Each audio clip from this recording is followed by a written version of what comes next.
once again, and welcome into Leading Edge. I'm your host, Jeff Smith. We've got a busy show for you planned this week, so I want to jump right to my first guest. He is finishing out his term as state representative for Ohio's 41st District, but about to transition into representing District 44 after a win on Election Day. Say hello once again to State Representative Josh Williams joining us here on Leading Edge. Thanks for being here. Good to see you. Thank you for having me on, Jeff. Congratulations. Thank you. I appreciate it. A long, tedious election cycle for you? Yeah, it was. It was challenging. Getting to know 70% of my new district was new to me. Yeah. So being able to get out there and talk to new voters in new areas of Lucas County, Wood County, Ottawa County, and see what their issues were and how I could fix those issues. What dynamics change for you? We talked about this a little bit in the green room here at WTOL, but when you go from 41 to 44, what dynamics change for you, not only as far as the voters in that district, but the makeup of that district? So it was very similar to my last district, although I didn't have portions of Toledo. A lot of the issues stayed the same when it came to inflation, job creation, taxes,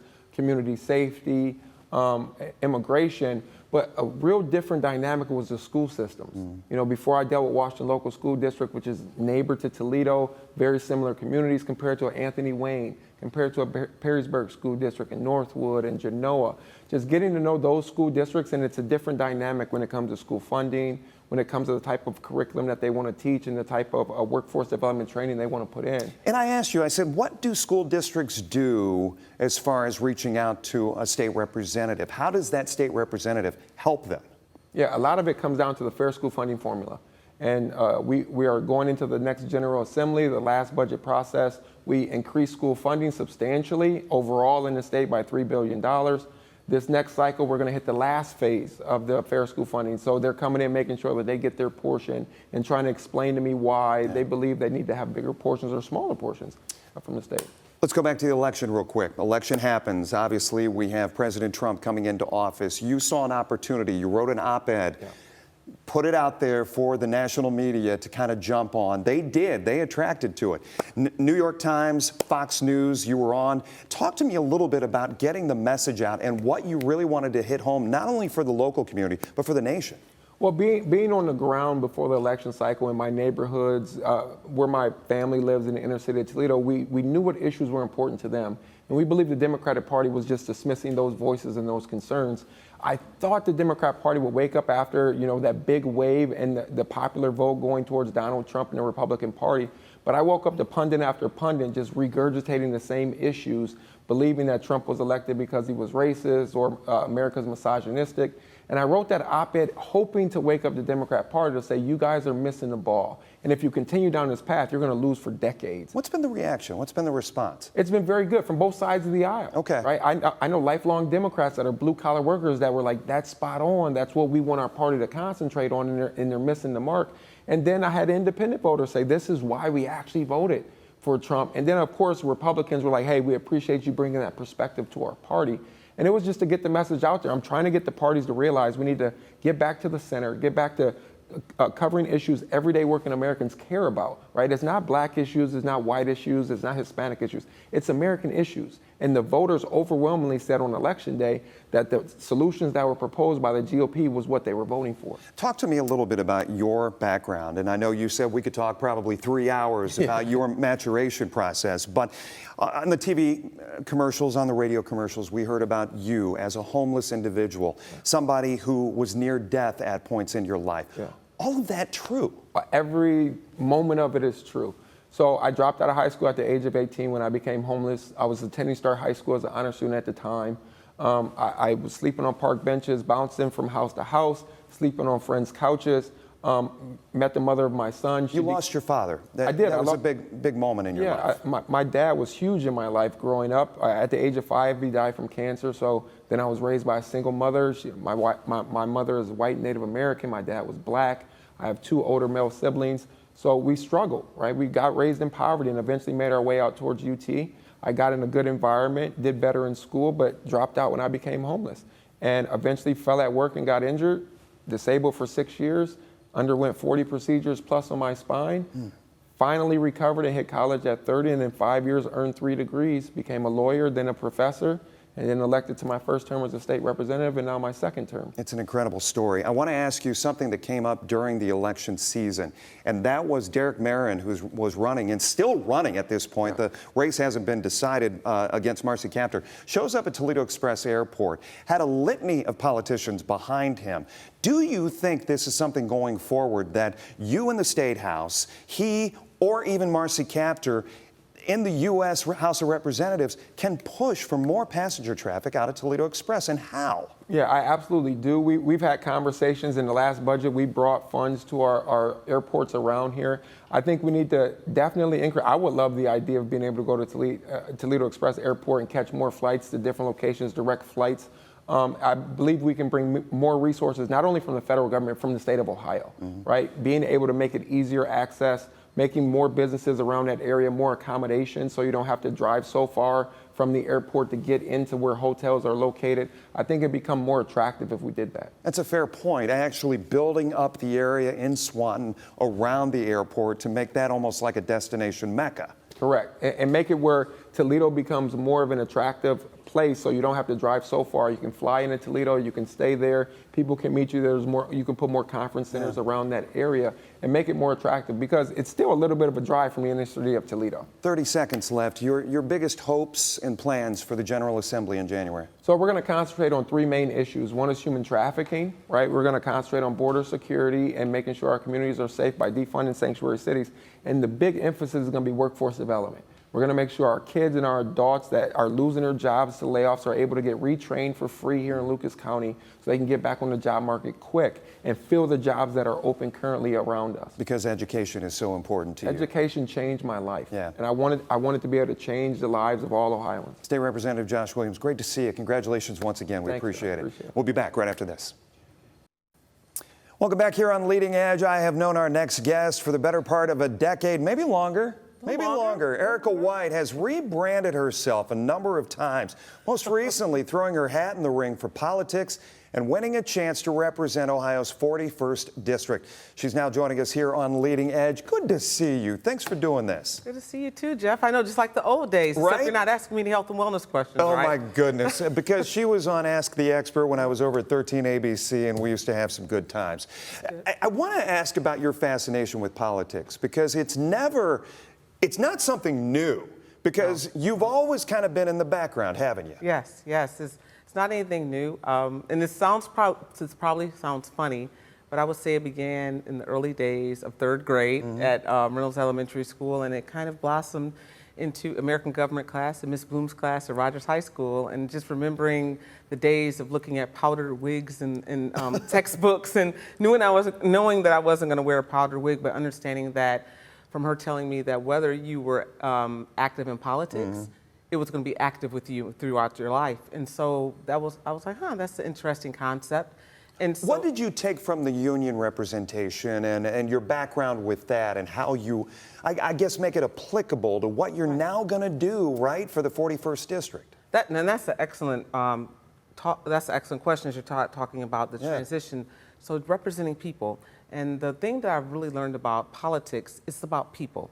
So a lot of people look at politics as speeches and a lot of big words. When I look at politics, I look at it as being very relational. It's about people, and you're talking about how people feel and what they see.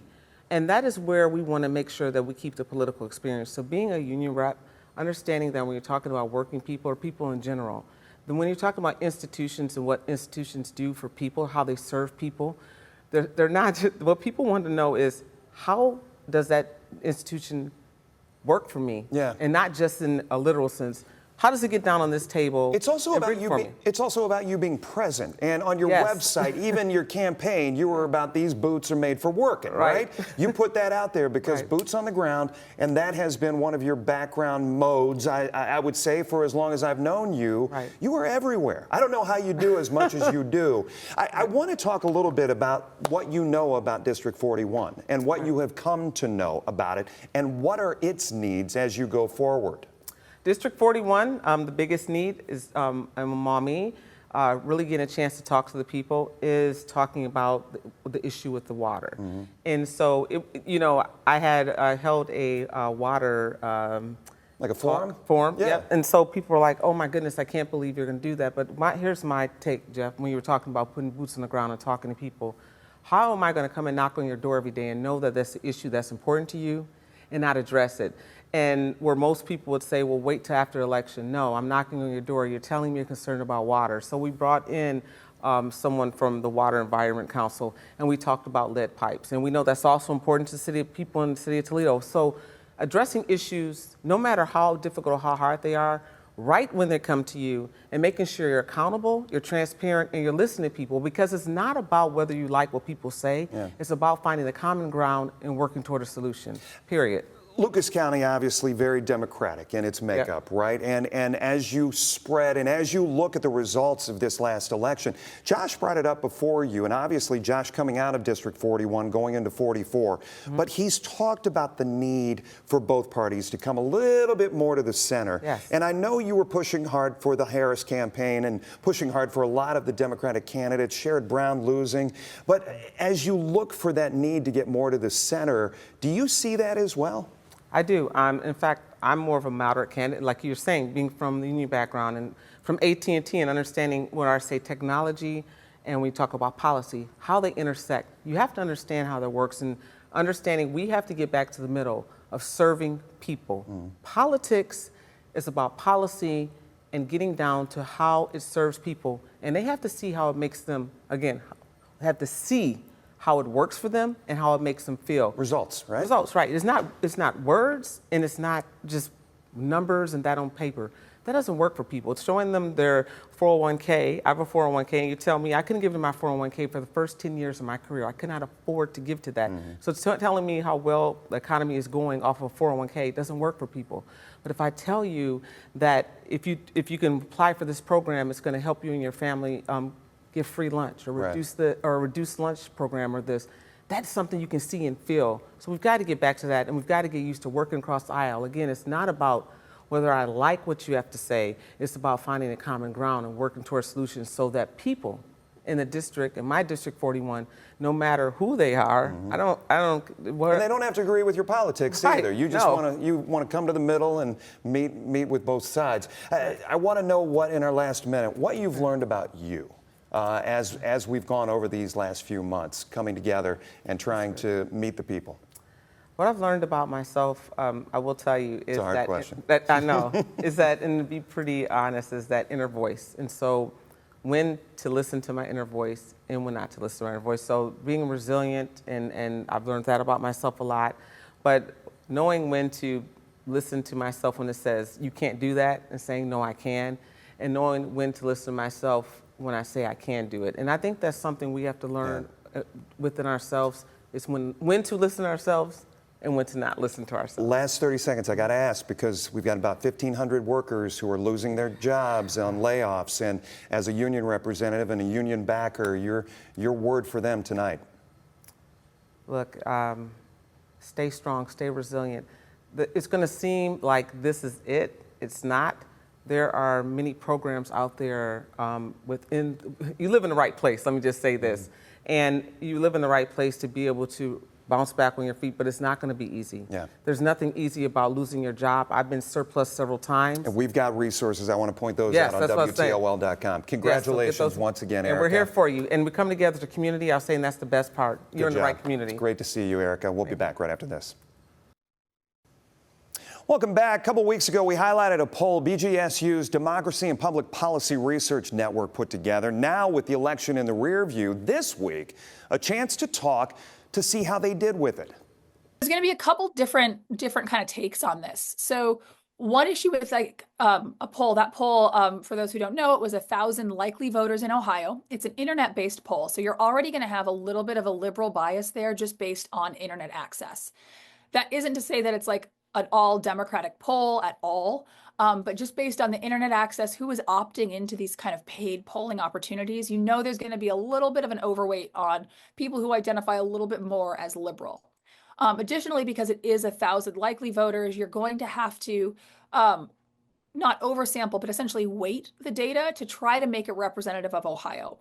that weighting is really going to vary based on kind of how the poll is done. And so you're going to be generalizing a lot beyond the weight of the data. And so when people look at the polling data and try to kind of, without doing any actual analysis of it, generalize beyond it in terms of like opinion pieces and that kind of stuff, sometimes we're generalizing off an actually fairly small sample size because that's kind of the best we can do. Were you guys happy with the results? Happy with the results of, I'm sorry, happy with the results of the election or the poll? No, happy with the results of your polling post-election to say, hey, we got these answers. We knew there was going to need to be this, that, and the other for this. You know, we knew X was going to happen for Y result. How did you look at that? So yeah, so I mean, if you look at the analyses that I've done and kind of in line with my own research, a lot of my research looks at essentially underrepresented groups and views of underrepresented groups. And what we know if we look at the data from both 2016 and 2012 is a lot of our votes and how people make their vote choices is actually affected by not just how we feel about the party or education, income, the economy, ideology, any of that. A lot of it has to do with how we view members of groups that are different from our own. And so if we look at like the 2016 election, we know that both gender and racial resentment played a pretty big role in how we evaluated the candidates, even their non-political traits. If we essentially run those identical analyses on the Ohio data that was collected by BG, the data show that individuals with high gender and high racial resentment evaluated Kamala Harris significantly lower than they did Donald Trump, even controlling for partisanship, ideology, the state of the economy, your own personal economic situation, income, party, age, and education. And so when you have views essentially where you're trying to reconcile things like resentment, where you feel people are getting positions of power that they may not have earned, with your partisanship, we can actually see people voting against their previous party ID, voting against what we might assume based on gender alone, as they try to reconcile these kind of two cross pressures, these competing views. And based on the analyses that I've done for this election and that I've done in the past with co-authors at other universities, we're seeing a lot of that here. And that those people who kind of have these views, this resentment recorded in survey data, that you see the opinions of Harris drop off really, really quickly, even among Democrats. Let me ask you this. Let's dive into issue one in our remaining minutes. Obviously, we saw a no vote there, staying status quo here in the state of Ohio as far as redistricting is concerned. How do you poll going forward, or how would you poll? Let's say you do it in a month, you do it in 2 months for ballot drop off on that issue. So this is what I think is really kind of fascinating, both about the surveys that were done at BG as well as kind of voters broadly. So in the two different surveys at BG, the first one did not use ballot language at all. The language looked a lot closer to what voters approved to get on the ballot, which was significantly different than the language they saw on the ballot. We need to remember that the ballot language is actually written by the ballot board and the Secretary of State. And so those are different entities than what put the proposition on the ballot to begin with. And so in the first poll that showed such high support, a pretty big gap between the yes and no votes at that point, did not use the ballot language. The second poll used a little bit closer to the ballot language, but again, still not quite the ballot language. The actual election obviously used the ballot language, and it was very long and it was very complex. And if you just hit the next button on the machine, you actually skipped the vote entirely. And so skipping it doesn't register as a no, correct? No, it doesn't, but it doesn't register as a yes. So it essentially counts as a no. Oh. And so you end up with, and we see this a lot with propositions, is we see a lot of, and nationwide, Ohio is not unique here. You see a lot with voter drop off, because if you don't vote yes or no, you're essentially locking in the status quo. And the status quo is safe. The status quo is what you know. So whether you're voting on a position for redistricting, whether you're voting on something like other states have done with plastic bag bans, or whether you're looking at marijuana legalization, if you're not sure how you feel about it, you don't know the cost to the state, you don't know the outcome, a no vote or just skipping the vote entirely is a lot safer, because the yes vote is a change to the status quo. And if we look at the political science literature broadly, anytime you get challenging propositions or confusing propositions, and redistricting is confusing unless you're like a redistricting expert, the most common outcome is no. Passing ballot propositions, regardless of what the topic is very rare. We don't do it that frequently in Ohio. Even if you look at our history of ballot propositions, the majority of them fail. So a lot of it has to do both with how people view the propositions and the language, And the language for this ballot proposition was very opaque. And that was a little bit by design. It went to court right before the election. The Ohio Supreme Court said leave it as is. And so we did get a little bit more of a complicated process. So I'm not really surprised at the ballot drop off. And I'm not surprised that the polling data was so different than what we saw, given that the poll was conducted not with the ballot language people saw on election day. Final question for you. Going forward, how much stock should the voting public put in polling?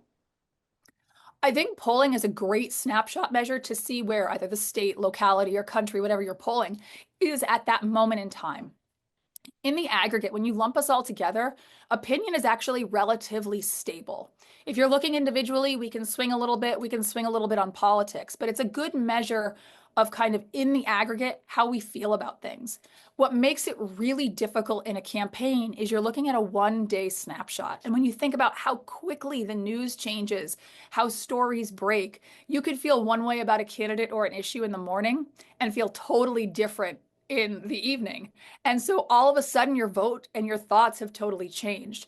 And so that's kind of one issue. Another issue is with polling. You're getting likely voters and you're getting people who opt into the poll. And the people who then show up to vote on election day may be completely different people. Half the battle, actually more than half the battle probably, is getting people to show up to vote. And if we look at turnout from this election, it was significantly lower than it was in previous elections. And so we had really low turnout this election, which isn't great, right? If you like voting, I think voting's fun.